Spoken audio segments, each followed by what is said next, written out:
Okay, this is the 1970 85 horse Johnson Evinrude hydroelectric shift. I'm back on that. I'm gonna pull the lower unit down. Maybe do another inspection on the seals just to make sure they're okay. The pressure test and vacuum came out okay. A little sketchy, but I think it was okay. But I do want to take it apart here, pull this out, see what the water pump looks like, and put one on order if I need one, or whatever other parts I may need for that. And then I'll put it back together and we'll do another run, see if it'll run. But we got spark, compression. I don't know about fuel. The carburetors may need to be gone through, so that'd be another project. But this is basically part 2. So just pulling the lower unit and inspecting the water pump and gaskets and seals. So stay tuned.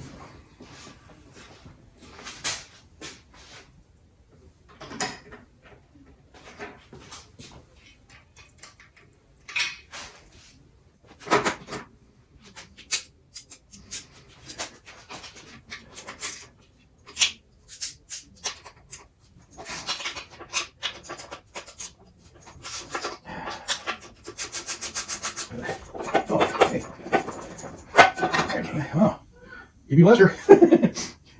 Can't beat it. All right. Erosion on there though. Well, at least maybe no. If I have to, I can maybe drill that out of there with the prop out of the way. Wow.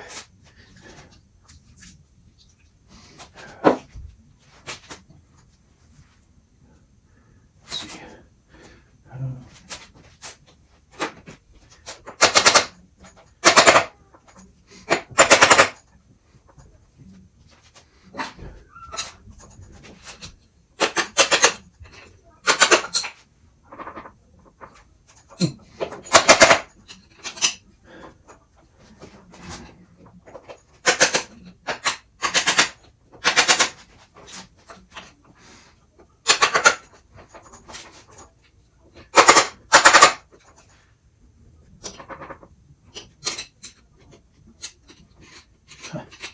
Well,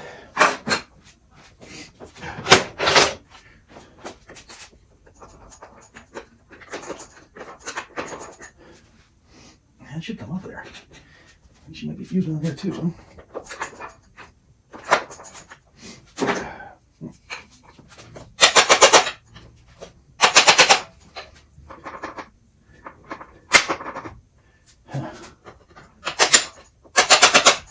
I'll let that PVC on there for a while. That should come off there though. Come on, Tom.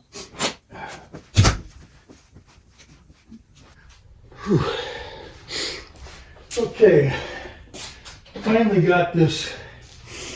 I don't think this is the anode, but this is a what do they call that? It helps for steering the boat or giving. Anyway, I got it off of there, and I had to use a smaller socket and hammer the hell onto it because it was all rounded off. It finally came out, and now there's another bolt behind this. That's why the lower unit won't drop out. So I just got to get to that bolt. There's another one. You see, I got to purchase a new bolt for that. I'm not putting that one back in. It's crazy. Let's see.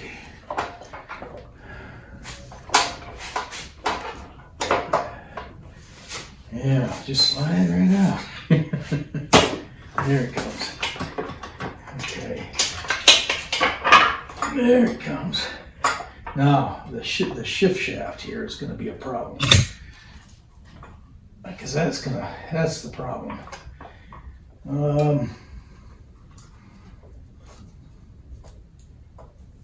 That shift cable.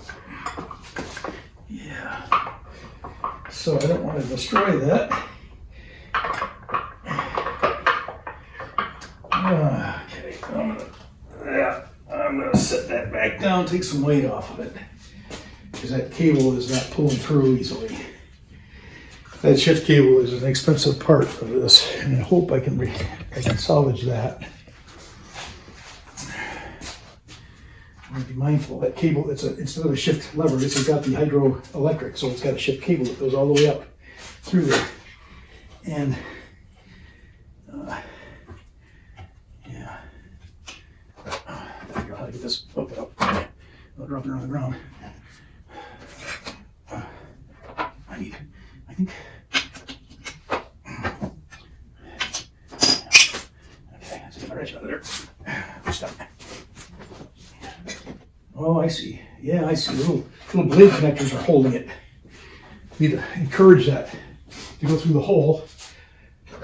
And the other thing is, how do you get it back up through that little hole? You probably got to have a fish cord or something. Yeah. Yeah.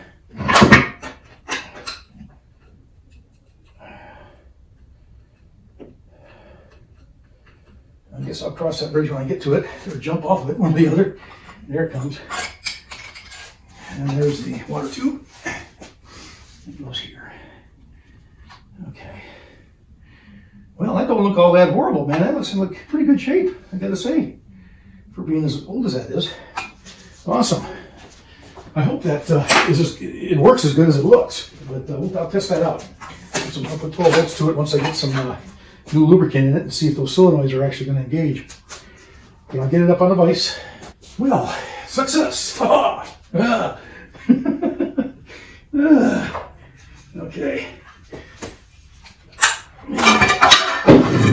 Maybe I won't have as bad a luck as I thought with this, but we'll see. We'll see. Ooh, let's go. Okay, well, I removed the water pump impeller, the water pump housing, and that's sitting here on the bench.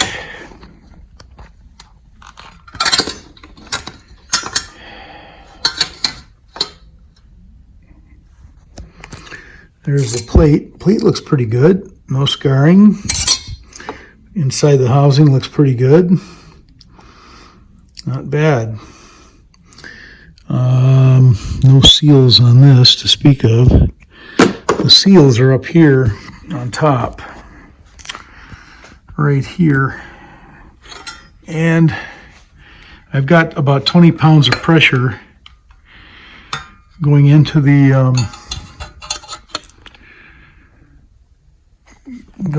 lower unit here. Oh, I did have. Let me put it back up. There's about 20 pounds there. And let's see what happens when I mist this with some soap.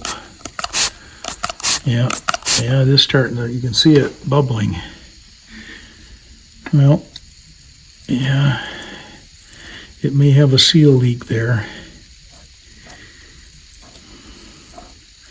Yeah, it sure does. Okay, well, that's a little over 20 pounds according to that, but all right, well, we'll have to take that apart as well.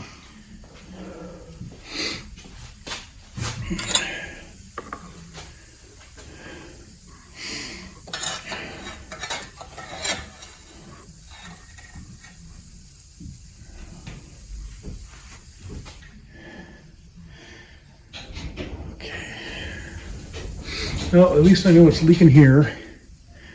Probably just a water seal under the pump housing there. And I don't know about in here. I'm probably gonna have to take that apart as well. See if the shift solenoids, if I get them to shift. But that means I gotta probably put oil in it first to get that to work. I think it works under fluid pressure.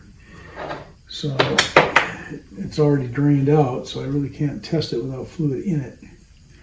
But I would like to see if there's any leaks. I think this is just a gasket here. And I think this cable goes in there, and it's got a little clip that holds it in place, and then this is all sealed up. So since I'm not seeing any water here, I might just go ahead and replace this seal and then charge it up with fluid, with gear case lubricant, that Johnson Premium Lube, and see if that and see if those solenoids will shift into neutral and reverse. This unit actually sticks into first or forward gear and stays there. If you lose battery voltage, to the solenoids, so it won't leave you stranded out in the. It won't leave you stranded out on the ocean or lake or whatever. It'll be at least in forward gear. The older electromagnetic shifts, 1966, 1963, those were, 63 I think was the first one that came out. And they would actually keep you in neutral. And if you lost battery, you were going nowhere. You weren't even going in reverse. It would be in neutral, and that's a problem. So they upgraded it to this, which seems like a little bit better system.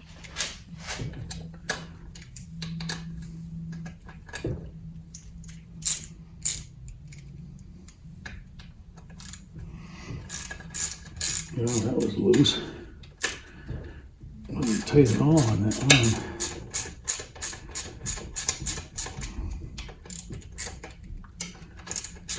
There are little lock washers.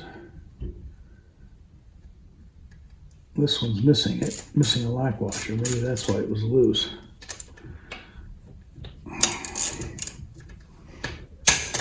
Wow.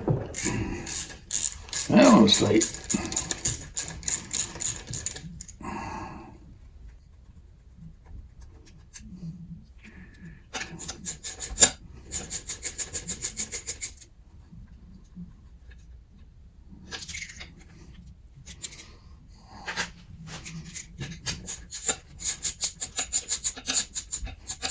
Able to see what I'm doing here.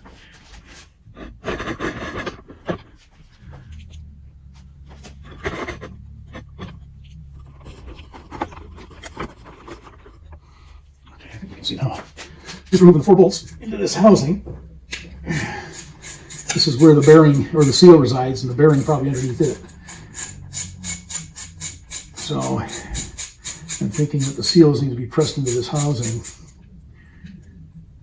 And I can order new seals for that, and at least it'll be in good shape after that, I think.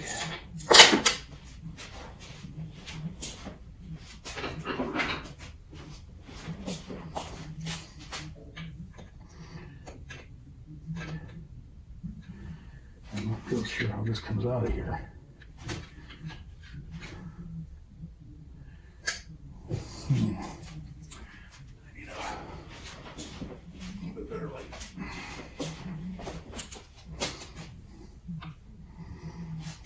Okay, it sits down inside. There's a little lip I can probably pry on this side, and maybe on this side.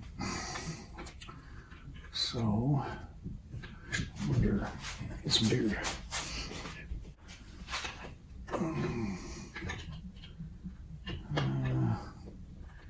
There it comes. There it comes.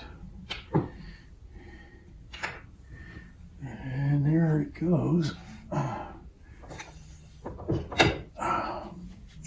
Yeah, that's the bearing and seal. Okay. And that seal is leaking. The bearings look pretty good. Yeah, they're nice and free. Just got to knock that seal out of there and I'm good to go. Okay, well, that's all I'm going to order is that seal. And, what's this? Yeah, I see. I just noticed something here. The seal has a spring, and the spring was left behind here. Here it is. This is why it's leaking the way it was. Now, that first test I did before I took this apart, I would have passed this. I'm glad I went a little further with it because I wouldn't want to get this thing running and then flip it because I'm planning on selling it if I can, and I don't want anybody coming back to me telling me they got leaky seals. So. Yeah, that's part of this is that ring, that stretchy, springy ring that goes around that seal on the inside of it, and it's only one seal, and that goes inside there. But that's no good. So I'm glad I looked at this. Okay, well, so far so good. I wonder. Yeah, if I put some air to it, yeah, I can really feel it come up now. Yeah, it's right around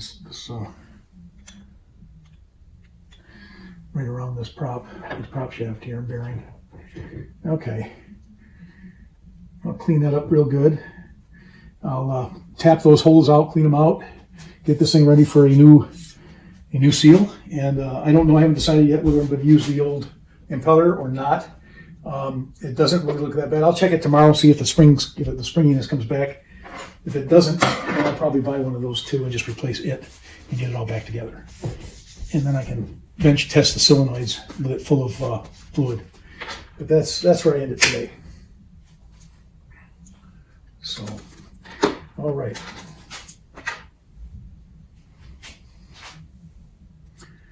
I'm just going to screw these screws back in just so I don't lose them. So I don't want to put too much stuff in one container and try to figure out what's what. Boy, that don't even look like the right bolt to me, you know? No, somebody put an aftermarket steel, it's supposed to be stainless, and it just rusted all up. So I'll have to get another bolt for that if I can find it. 1/4 I think is what that is. Yeah, that's not even the proper bolt. Wow. Well, we'll put it back proper, and we'll call this a wrap for today. I've still got that 402 to get back together. I just got parts in today on the 402 on the Mercury, so I'll be working on that too. I want to get that back up and running and get that flipped too, because I'm going to sell it as well. So, but so far so good. This was a bit of a bear today, but we got her going. I don't see anything real horrible here. So thanks for watching and stay tuned.